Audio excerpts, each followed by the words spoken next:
રોજે રોજ તમારે અહીંયા ફ્રેશ આઈસ્ક્રીમ બને છે. હું એન્ટર થયો એટલે માવા મલાઈનો ટાઈમ હતો તો માવા મલાઈ અત્યારે બનતો હતો. કોઈ પણ સેક્રીન નહીં, કોઈ પણ કસ્ટર્ડ પાવડર નહીં. સુરતનો ફેમસ બ્રહ્માણી કોઠી આઈસ્ક્રીમ હવે આવી ગયું છે વડોદરા સિટીમાં. ઓર્ડિનરી જે આઈસ્ક્રીમ મળે છે બધી દુકાનોમાં અને કોઠી આઈસ્ક્રીમ એમાં ફરક શું છે?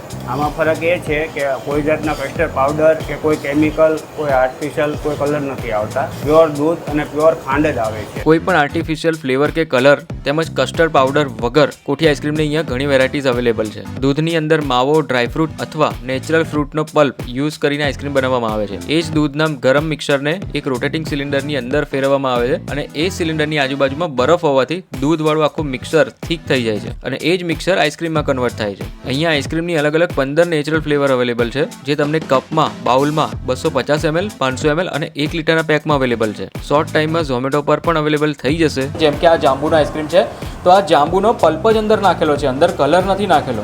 આ કાજુ મેંગો છે તો અંદર મેંગોના ટુકડા તમને દેખાશે. આ એ રીતે નેચરલ આઈસ્ક્રીમ આપણે કહી શકીએ. ગોટાળો જે બ્રહ્માણીનું સ્પેશિયલ આઈટમ છે જેની અંદર માવા મલાઈ આઈસ્ક્રીમ છે, માવો છે અને ઉપરથી આ બદામ પણ તમે જોઈ શકો છો. આઈસ્ક્રીમ અને મીઠાઈ બંનેનું કોમ્બિનેશન છે. સૌરાષ્ટ્રની યાદ અપાવી દે ને એ રીતનો માવો છે. અને આ ક્વોલિટી આ પ્રાઇસ રેન્જમાં વડોદરામાં બહુ લિમિટેડ જગ્યાએ મળશે આ વસ્તુ. દૂધ આવ્યું, ઉકાળ્યું, કોઠી આઈસ્ક્રીમ બન્યું. ટોટલ 1 કલાકની ઉપરની પ્રોસેસ છે. કોઈ બી તમે ખાઓ તમને ખ્યાલ જ આવી જશે કે આ વસ્તુ શું છે, જે આપણે બહાર મળે છે એ વસ્તુ શું છે. ફેમિલી સાથે લોકો આવે છે, આઈસ્ક્રીમ ટ્રાય કરે છે અને ટ્રાય તો કરે અને બીજું પાર્સલ પણ લઈ જાય છે કે અમને 500 ml પાર્સલ કરી આપો, અમને 1 લીટર પાર્સલ કરી આપો, એવી રીતે. આદિત્ય પાર્ટી પ્લોટ છે એક્ઝેક્ટ એની સામેની સાઈડ, એટલે ગુરુકુલ સર્કલથી આપણે વાઘોડિયા સાઈડ આવવાનો હાઈવે બાજુ. બરાબર. અને ખાસ ટાઈમિંગ જણાવી દેજો. સવારના 10 થી રાતના 12. સવારના 10 વાગ્યાથી રાતના 12 વાગે.